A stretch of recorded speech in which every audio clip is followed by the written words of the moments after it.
Hi everyone, welcome to the CUHK Diversity and Inclusion webinar. My name is Anson and I'm your moderator for this section. Today is International Women's Day and it's all about celebrating women's achievement from all over the world. It's a great honor to celebrate this meaningful day with you all and with our special guest today, Innocent Mutanga. Innocent came from Zimbabwe to Hong Kong back in 2013 in only $200 in his pocket as a refugee. He then successfully gained an opportunity to pursue a bachelor degree in anthropology in CUHK. From refugee to university student, Innocent is now an analyst in an investment bank and CEO founder of Africa Center Hong Kong. Welcome, Innocent. So Innocent, can you tell us something about yourself? Yeah, thanks for that, wonderful introduction. My name is Innocent, as you already, said. I'm from Zimbabwe, and I've been in Hong Kong for almost 7 years now. Actually, more than 7 years. I've been saying almost for quite a long time. Now it's above 7 years now. I think my mission, what I'm dedicated to, especially in Asia, is largely to rebrand Africa, to rebrand Blackness. My passion is, is basically, how can the world see Africans differently, and how can, Africans themselves see themselves differently, out of the, the colonial ways of seeing yourself. So that's sort of something that, to add to what you said, something that I'm passionate about, just as part of the introduction of what I'm doing. Okay, to jumpstart, in your opinion, what is diversity and inclusion? Yeah, I think that's a very good question because, one of the mistakes that people make is that, when they think of diversity, they think of charity, like, oh, I'm helping somebody. I think that's a wrong way of thinking of diversity. It's very, very easy to just say, oh, diversity. I'm like, oh yeah, I'm such a good person. I'm bringing all these people of color. I'm bringing women. I'm helping them. I'm like, this is actually very, a misconception of what diversity is. Diversity really is, in my understanding and my belief is that diversity is largely about value add. Yeah. It's about how much value that person is actually going to come and add into whatever you are doing, let's take, for example, as an African, there is no doubt that Africa is probably the most understudied or most misunderstood place in the world right now. And when somebody's hiring Africans, they're like, oh, am I hiring Africans? I'm helping them. I'm like, no, Africans have had to deal with uncertainties for so long, that it's like in their DNA just to deal with all these uncertainties, having so much resilience. And if you bring these people, in a school or in a company, they bring all that resilience. They bring all these things with them. And it's just a lot of value that they would add, which a lot of people don't usually think about. I can give, I always, look around, walking around, I see a lot of shops closing down. I'm like, maybe these people just need to hire Africans because we have had to survive a lot of things, and people are like, oh yeah, I quit. I think there's a good example that I can give, especially on why diversity is really about value. No, there's, I had this, there was this particular school in some other place, and this school had, architects who were like male, all male, and then they had this beautiful idea of oneness, want to connect people who are walking on top and people who are walking, and, they wanted to build all these bridges to connect the campus. Yeah, right. And then they just, built all these glass bridges. But there were a bunch of men, and then once they finished building them, they realized no woman was walking on top of them, because this was a time when women usually were wearing skirts, but they didn't need somebody with a PhD. They just needed a little girl to just see, like, you guys, this is crazy. This is just not it. Yeah. So diversity is really, really about value. It's not about charity. It's not about helping people. It's really about, making things better for you. Yeah, that's a very interesting perspective. So how did your years in CUHK actually help you to understand this concept? I think, when I was in CUHK, I studied anthropology, and, one of the things that is emphasized in anthropology is holism, being able to see things from, not just have that one perspective, So my appreciation of multiple perspective, which is something that I think it was really nurtured very well while I was in CUHK. I think it really made me appreciate what everybody brings to the table. Right. So in a way, I don't approach people with the pity kind of, mentality, like, oh my God, you are so poor. Like, you might be poor, you might be homeless, but you have a fascinating perspective that if we bring to the table, I think we are better off. So I think having that appreciation of multiple perspective from my anthropological studies, I think it's really something that I appreciate. Right, I really agree with what you just say. Like everyone has something so unique and different to bring to the table together and contribute to make it great. Yeah, definitely. Yeah. So what's your experience as an ethnic minority in Hong Kong, and especially like in university or in workplace these days? My experience in Hong Kong, is largely explained by two words, cautious and curiosity from the other. It's basically the Chinese people looking at me or talking with me or having encounters with me. They're very cautious and also very curious. That's a very, very interesting mix of things. Yeah, right. Where you're like, I really want to learn about you. I want to learn about these things. But on the other hand, they are like a little more cautious. I don't know. Maybe their parents told them that be cautious. But it's a lot more complex. So as much as you get on the train, you get on the bus, even in CUHK, right? You get on the train and then you sit and nobody sits next to you. But on the other hand, you're like, the first time I'm like, wait, what's going on? Because where I come from, if you get on the bus, or you get on the train, or you get in the house, if you are an older person, or get in and then everybody stands up, out of respect. So when I came to Hong Kong and then I went on the train and then I was like, oh yeah, and then people stood up. I'm like, this is good. When I sat down, people are respecting me here. But of course, later on I figured out it's a little more different. But on the other hand, despite these kind of cautious approach, people are very curious as well. They wanna know, they wanna learn. I remember. This is a question that comes more often. I mean, the first time it came to me, it was like, oh, that's very interesting. There was this classmate, and then she came to me, and then she was like, hey, Innocent, can I ask you a question? And I'm like, yeah, go ahead. And I was like, don't get offended, lah. I'm like, no, I'm not gonna get offended. Like, oh, why your hand here so black, here so white? And then I'm like, oh, why my hand here so black, here so white? But. I made up some story like, oh yeah, in Africa, we are crazy, we do all kind of things. When babies are born, we put a huge fire, we start barbecuing all the babies. When the babies are being barbecued, they cry, they hold their hand, and then everything here black and here white. So like, oh, you could see the expression of this girl, like, oh my God, I've learned something. She wanted to go tell everybody, and she did go and tell everybody that, oh my God, Innocent was barbecued. And then later on, the next day, everybody was coming like, oh, Innocent, your mother barbecued you? I'm like, oh, what do you mean my mother barbecued? Like, oh, that's why you are black. I'm like, what? That's racist. Who told you that? But on the other hand, what I want to highlight is the idea that people are curious. People want to learn, and even when they get that knowledge, people go out there. They want to share it. So it's a very interesting mix. Yeah, I guess especially in university, everyone just try to learn and be explored to more different perspectives as much as possible. Yeah. So I guess it's quite a mix in between. Yeah. Yeah, definitely. Yeah. So do you think in general that you are being accepted like in different like occasions around here? Well, Hong Kong is, the other thing is that Hong Kong, is a very interesting thing. I think, people do talk about race. Yeah, that's true. But I think class plays a little bit of a bigger factor in Hong Kong. I always say that, my experience, let's say being homeless, my experience being a refugee, you're at the bottom of the society in many ways. So being at the bottom of the society, you see society a little more clearer.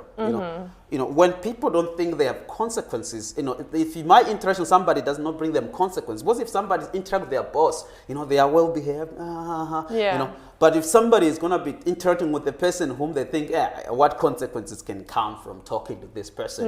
So people treat you they are more real, so I think it gives me a lot more better understanding of what society, look like. Do people accept me? Again, going back to the point of class. At that point, of course, nobody is, wants to interact with them. That's how they do it in a very classist society. Right.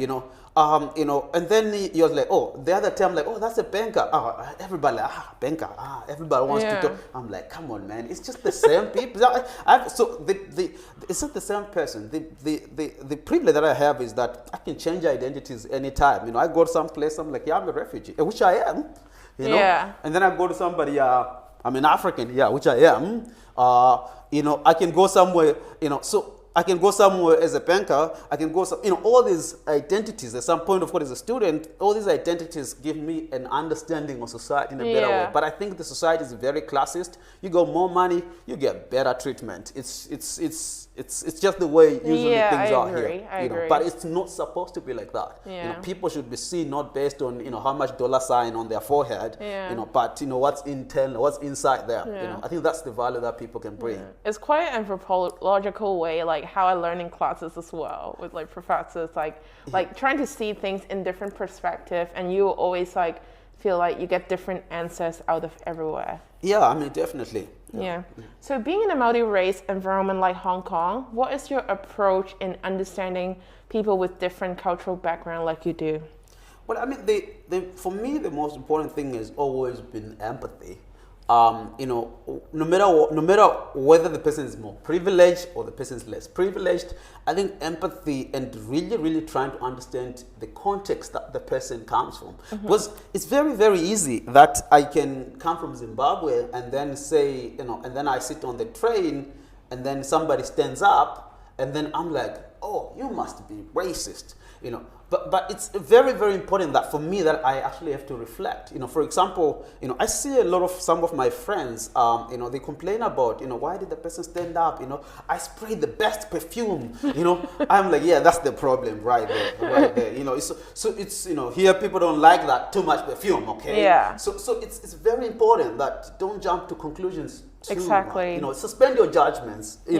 Even if you are the one who is potentially in a more disadvantaged position, it's very, very important that we have empathy, even for a group that's more dominant, because otherwise we end up solving problems that don't exist. I'm not saying there's no racism in Hong Kong. There is definitely racial prejudice, but in a lot of the problems that exist, a lot of people are just solving things that don't work because they never really try to understand the context. Why is that person behaving like that? Why me? Why not the other one? So these are very, very interesting things that I've experienced. I feel like that's always like a big part of like what university education is like teaching you to go into different perspective before you see the conclusion. Because like there's a lot of different sides of different stories. So it's always better to know what is going on around before you judge something. Definitely. I mean, if you just quickly judge, you're gonna make a lot of wrong decisions, a lot of wrong judgments, and miss out a lot of great things. Exactly. Yeah, and some people lose good friends, potentially good friends. You miss somebody, and then that person behave in a certain way. You're like, oh, you must be bad. But then you realize they're just coming from a different context. So having that grace. That's very, very important. That's just having that grace to say, what? I think it looks problematic. Probably that's the first word. It looks problematic, but let me try to understand. Once I understand, then we're in a good position to address the problem. Yeah, exactly. That's really true. So what do you think is the most difficult part in educating like the public in creating a very diverse and inclusive community for every individual? Like, is that one of the reasons why you founded the Africa Center Hong Kong? Well, I mean, the primary reasons why I thought it would be very important that we have a center here. It was based on the idea that, okay, one, the Africans have been bullied so much. Gosh, we've been bullied for like 500 years. Ever since the first European entered into Africa, things just went the wrong direction. So the thing was like, okay, now things are changing. Now when things are changing, how do we ensure that? Because Asians are becoming more wealthy and more, geopolitically significant. It's very, very easy that what happened to Africans for 400 years happens again for Africans, today. So I figured out, I'm in Hong Kong, I'm here. I think it's very important that we put a platform. Africans gotta speak, which is a very important part of it. They gotta speak, there's a proverb, one of the African proverb that I like, that, until the lion learn to and have their own historians, or until the lion learn to write, until the lion learns to write, the story of the hunter always praise the hunter, because lions cannot write, lions probably don't have historians, then the hunters are always like, oh my God, and then I jumped, and then I kicked that one. But the fact that, now I feel like it's very important time that people actually take the narrative and be able to, to transform, to change how people think of us, and by changing how people think of us, for me, honestly, it's not about, think of Africans positively. No, I'm not that kind of person who is going to be asking you to think of me positively. Just think of me accurately. That's it.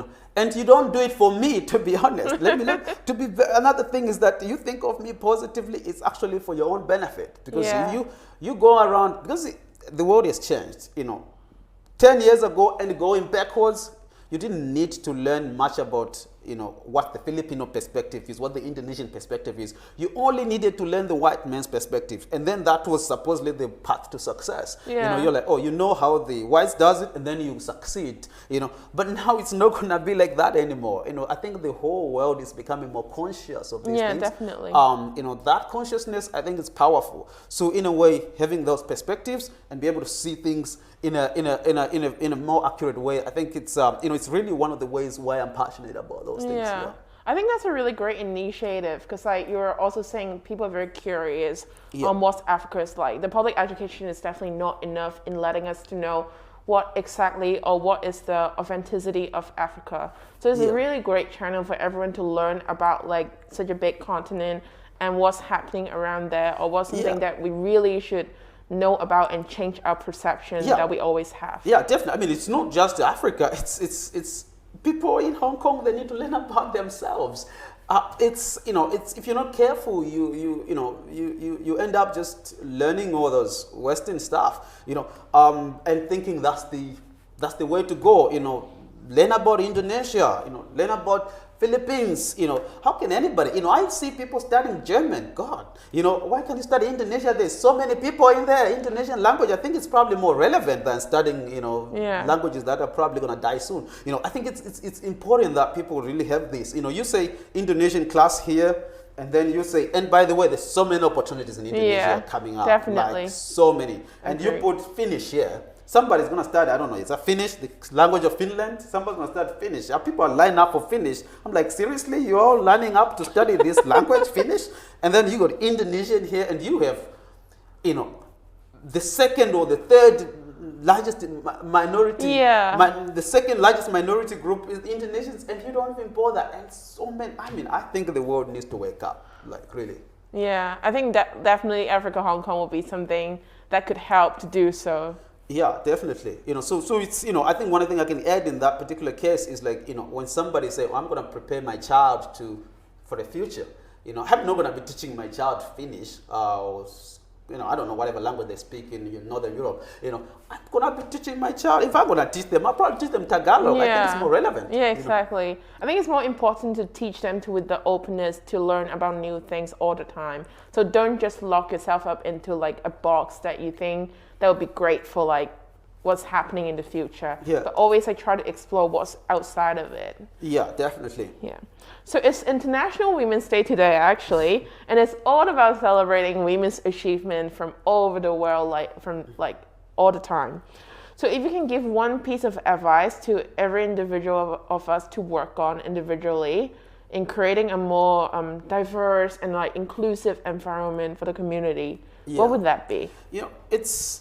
People usually tend to think of if I want to do something, I need to go and do something out there. Yeah. When things to do is actually here. It's actually within yourself. Let's take, for example, you know yourself that you got this particular job, maybe because you're a white man or you're a man, right? Mm-hmm.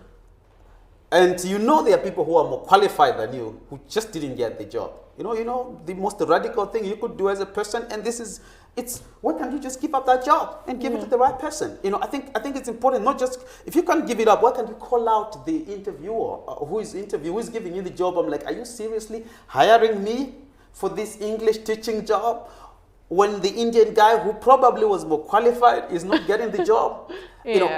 Because I speak a little, I don't know, like in New Yorker, and then I get the job, and I'm not even a teacher. I don't even know how to I think the starting point is challenging one's privileges. Yeah. And not exploit it, because it's very important. Some people even go on and exploit it. The first thing is to challenge one's privileges. Okay, you know yourself that you got this particular opportunity, you know yourself, you are benefiting from privileges that you honestly don't deserve. Yeah. So it's important that a person start from really challenging one's privileges, then moving on to and just call it out every time you are in there. Why can't you just call it out? Wherever you see it, call it out. But of course, the starting point is seeing where you stand, and then challenge that.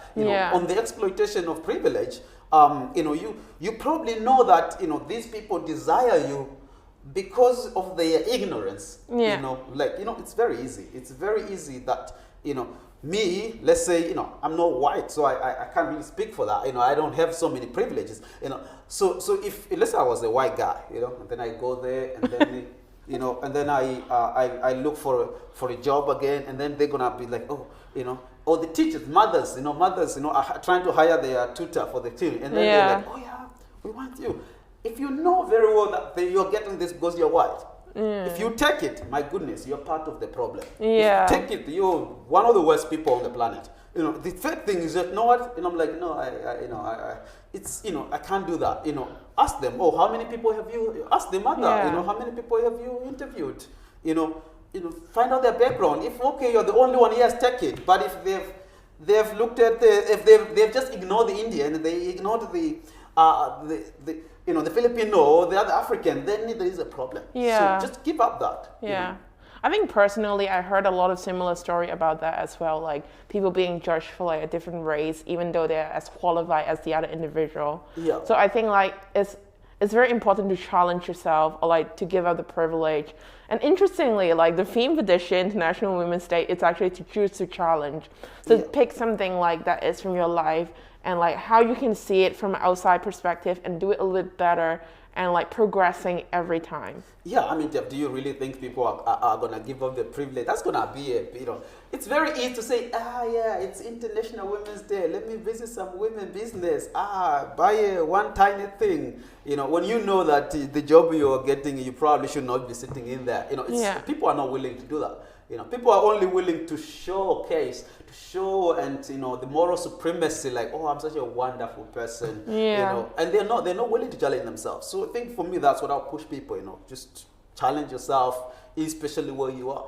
Yeah, okay. So everyone, great tip from Innocent to challenge yourself this year and make sure like you'll be a better version of yourself in the coming days. So here's our Q&A section. So here's some like interesting question for you. Let's see. Okay. All right. Okay. You ready? Yeah, I am. I was born ready. Wow.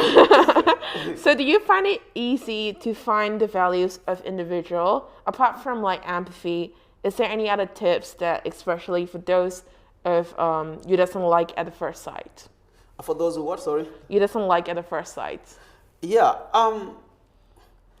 I think if if you can't really the idea is that you have to develop it, right? If it's empathy, I think one of the things that a person can do, here's what I always do when I go to different cultures that I don't understand. One of the first things I do, this is going to sound very anthropological, is basically try to understand the kinship relationships of a particular community. But it doesn't have to be like, kinship. It's not just, like mama, papa, It can be just how people have, relations with other people. Yes. And then once you understand the dynamics of those, so putting that effort in just try to understand those dynamics, I think it helps, in you formulating your own opinion, your own thoughts on how to engage with the people. Because I'm not going to go around telling people like, okay, here's what exactly you need to do on this particular, but it's like once you really, really develop, on your own, one of the problems we have is because people just taking whatever people say, instead of actually going in there and pick up what they can come up with. Second question. Would you say that your experience at CUHK was positive for you? Did that learning experience influence your knowledge of Hong Kong and its culture? I mean, I think what my experience in CUHK did was to help me articulate, primarily helping me to articulate some of the things that I've been seeing in the community in Hong Kong. the answer to that is yes, but it was largely on the articulating part because, I think in my first week or so, I'll go to Shatta or Cork, I'll go to all different places, I was very curious to sort of try to learn and understand, what I was looking at. But, of course, I didn't have the tools in many ways to sort of how do I make sense of this? How do you analyze this? Yeah. So I think in many ways, it helped me articulate, definitely. Yeah. Okay, so there's a little bit more question about the Africa Standard that you created. Sure. So someone's asking, could you tell us more about Africa Standard you founded? Yeah. What do you do? How's the business going? Or like what's entailed? Yeah, so, the Africa Standard Social Enterprise, Yeah. which is focused on three things. One, rebranding blackness, like rebranding how people think of Africa. I think historically Africans are seen as poor, need help, and also, dangerous, run away from them, but we're trying to rebrand how people think of Africans. So it's, I think even today, there's always people coming like, oh, I want to donate. I'm like, God, please give us a break. You see an African, you see somebody who need help. What kind of, honestly speaking, I think it's terrible. It's a terrible feeling that anybody who sees you, they think you need help. My goodness. So I keep telling them, no, we don't need your help. We don't need, so we had to be self-sustainable as a point to try to educate people. Like, what, this is what we are for. I mean, the other two things is basically, raising consciousness as well as connecting people. So we do a lot of things. African Literature Book Club, we do things with kids, we do workshops, cooking workshops, if you like cooking. We do drumming workshops, we do, we even do hiking, just as a way to connect with people and learn. So we do a lot of these things at the center. Yeah. So is there any difficulties that you encounter while setting up the Africa Center? Is there any like local that actually reach out to help us? Or you can give them a shout right here. Well, the thing is, the Africa Center is largely, people who come to use the platform are mostly Chinese. Oh. Yeah, more than 70%. Oh, really? Yeah, more than 70% are Chinese. So it means it's working. It's working. Here's one of the things, here's one of the things that's interesting is that, initially we used to see a lot more Caucasians coming in, but we don't see many now. It was interesting. There was one incident that happened was that, we did this wonderful program and then these guys, at the end of the day, they were like, but everything finished? I'm like, yeah, it's finished. They were like, oh, but you didn't tell us about your sufferings. I'm like, oh God. Hey, you people, are you like addicted to people suffering? So it was that. So the thing is, when the Chinese people come, they were like, oh my God, this feels fresh. This feels, you come here, lower your guard. We're not looking for your help or anything. So it's, so that's, in case of the difficulties, I think initially it was that. Just trying to tell people that really we are not here for your handouts. Please, please, please. Please stop contacting us and asking us to donate your things. Like, oh, I've got these shoes. Would you want the shoes? The other one, this is true. The other one, even think you donating used underwears was very good. I'm like, really? So it's, I think the difficulty was really initially to get people to understand that, we tried to change this. Yeah. That was probably one of the main difficulties initially. Okay. So how do you transform from an investment banker from anthropology major into investment banker? I'm quite sure there's a lot of people would be interesting to know about that because it's quite a different shift. Yeah, I mean, I think, the industry in finance, I think at least, a large part of it is about relationships, about understanding people. It's about formulating views. In whatever you're doing, if, you talk to a client, you need to have a view, clearer view, so I think what anthropology teaches, no offense to people who are studying, something like, I don't know, like accountants or something like that, but if you study, okay, let's narrow it down. Let's study auditing, right?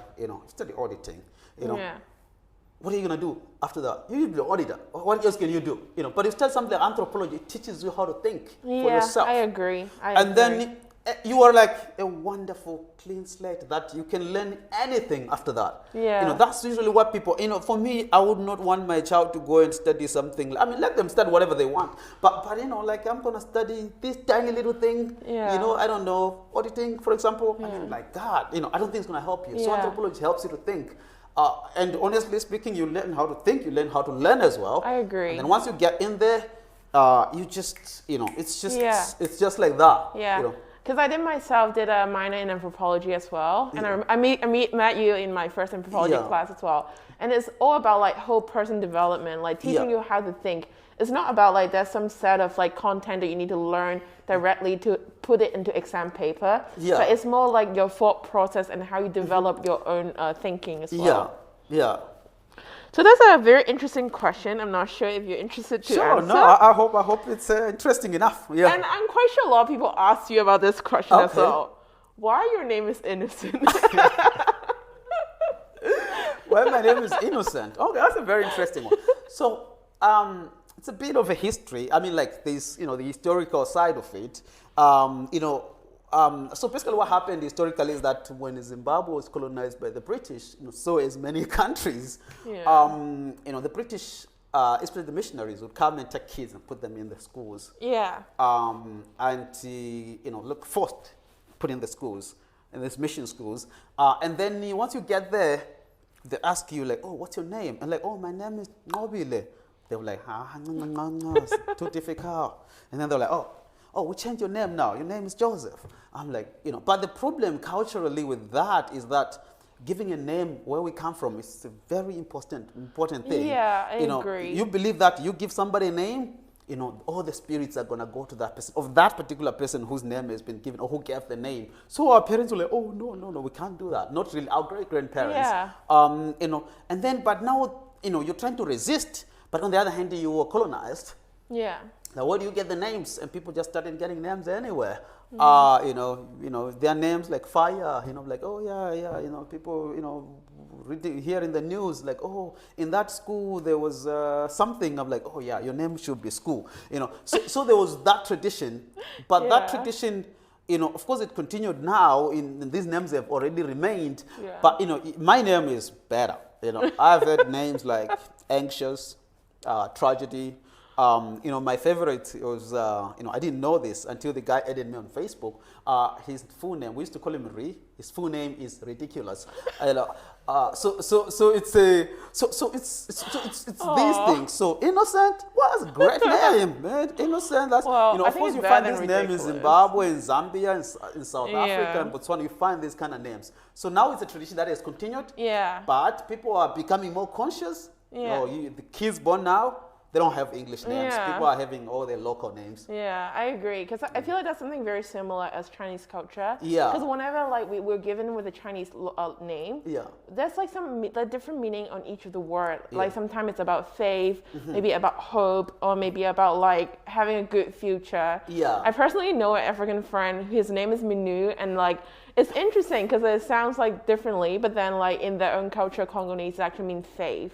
Yeah. So like it's very similarly like we put a lot of meaning and hoping what the kids grow up to be with the naming. Grow up to be. Yeah. So what is the most more generic question? What is the most like and dislike things about Hong Kong? What's the most thing I like about Hong Kong? Yeah. Wow, people always want to hear what I like about Hong Kong. Okay, it's not like it's harder to find one, right? But I think it's the food. Oh yeah, I agree with that. Like Hong Kong food is amazing. I think it's definitely the food. I think Hong Kong food. I just love it. I think it's kind of like a mixture of all the different cuisines in China. Yeah. You can just find them everywhere. It's I think one of my favorite food. I like to this might sound cliche, but in Central, I keep ordering almost the same thing. When I get to I used to do the same thing in New Asia Canteen. I'll just go there. They're like, y'all going have fun, huh? Yeah, I'm like, yes, y'all going have fun. Sometimes of course I love the noodles as well. But I think that's I think the food for me is the food. Yeah. Yeah. But food is always the way to go to your heart. Yeah. I think food is a highway. It's a really cleaner way to go through. I think the Hong Kong food is great. Yeah. So personally, what's your favorite food in CUHK? In CUHK, I heard the canteen is closed. Now, But it's I think I used to get that really. I used to get the Alkaida fun. Like that was it. So there was a time when I was new, I was like CUHK, Char then I was like Yao and then they start in Medicanteen. There's the beef. Yeah, okay. They get the beef stuff. That was good. I hope they are not closed also. But I mean, I was a big fan of New Asia Canteen. That one I cannot doubt. Yeah. That's good. What about dislike? Like something that you must have to like pick that you don't like about Hong Kong? What I don't. Oh, be careful with this one. To be honest. Well, I mean, this is more abstract, but I think what I hope could be different is the way some of the kids are raised. I think kids grow a little slower here than where I come from. In the sense that whenever you find a kid, like almost 20 meters radius, there's somebody watching the kid. Yeah. Might be a helper, or mother, but there's almost somebody watching the kid. Yeah. I mean, it does not help the kid to grow to become confident. If I really wish it was a little bit like us. You come near the people, the parents, hey, they kick you out. You go there, you get hurt. You crush yourself or something. You don't go home crying. Yeah. You go home crying, they beat you up for it. Yeah. So it's like you have to fix yourself. So the thing is that it's really what was very important is that it helps you to develop your confidence very early. Yeah. When I came here, I see a lot of kids sometimes just don't have enough confidence. I'm like, yeah, of course. How can they have confidence? Too many tutors. How can a kid develop confidence when they're getting a tutor when they are only like 4? Let the kid be a kid. That's my view. But I know this is a big thing in Hong Kong. So I think the way kids are raised is just very different. Yeah, I think like it's like different generation does different ways to raise kids. Like back in the time in Hong Kong, we got Asian tiger moms. Yeah. These days we got helicopter moms. Like every generation is evolving. So hopefully in the future we got a more open-minded perspective in raising kids. So there's some question. People are wondering, why did you choose CUHK? Why CUHK? That's interesting. Hey, this one is political. Oh, okay. I mean, like political in terms of politics. I mean, in terms of power and economics. I chose CUHK. I felt like it was a better place for me to get a perspective which was, in many ways, more local-centric. Yeah. And by local, I also expand to, greater Asia region. Like the more, I don't think I would find, before I studied in CUHK, I sat in almost all the universities. I took courses I was just sitting in. Oh, okay. I spent 2 years sitting in different universities. And at the end of the day, I was like, I think this is something that prepares me for the future. No offense, but some universities are still very colonial in their structure, and me and colonialism.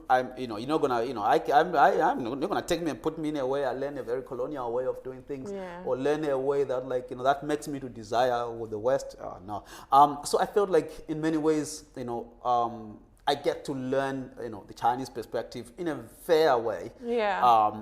I've been in some places where you go to a class and then the professor will be like, oh, we are learning Chinese arts. And then the first thing the professor will say, oh, but before that, let's learn some methods of how to understand Chinese art.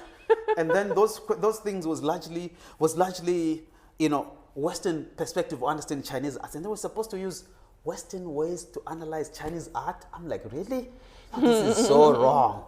I'm like, professor, me, I'm done. Or, me, I'm out of here.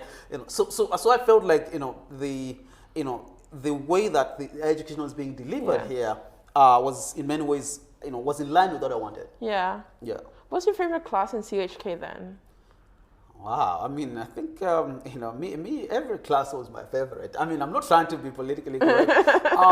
Whenever I have a chance to learn, I mean, who wouldn't want to enjoy that? Whenever I have a chance to learn, I think for me it's, I didn't understand why somebody was sitting in class and they are talking at the back of the class. I'm like, you making noise when this guy has spent so much time in learning and they're trying to give you all these things while you're sitting here and then just take it and use it. Yeah. And then somebody's making noise. I never understood that. I still don't understand people make noise in class. Yeah.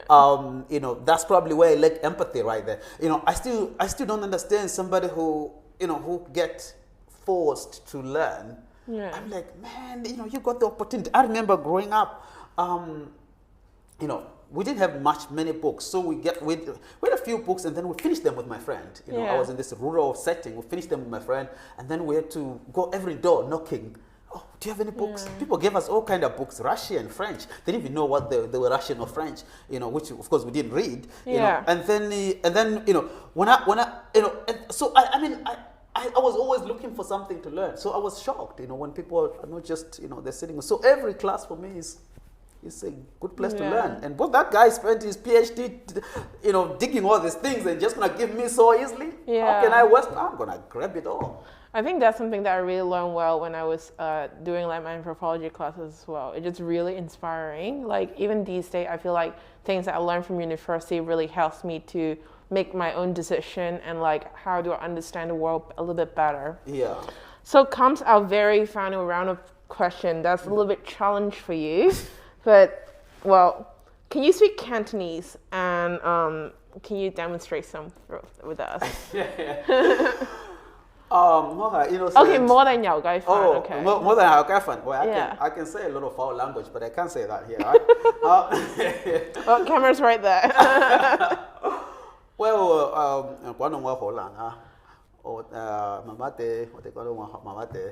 Well, Yeah. it means that you got spaces to improve. Yeah, definitely. I've got a lot of room to improve in my Cantonese. But unfortunately, people taught me swear. But I can't say it here. But I can swear. My goodness, I can swear so much. Yeah. That's But my Cantonese, I think it's largely that. Yeah, that's interesting. So thank you so much for joining us today, Innocent. I believe it's a really great lesson for us to keep learning, and especially in creating a more diverse and inclusive environment for everyone. So thank you so much. Thank you. So Innocent will be featured on the CUHK Alumni Magazine for the March issue. So stay tuned for more story from him. Or you can visit the CUHK DNI website and the office for more information on the activity we are hosting this week. See ya. All right, thank you.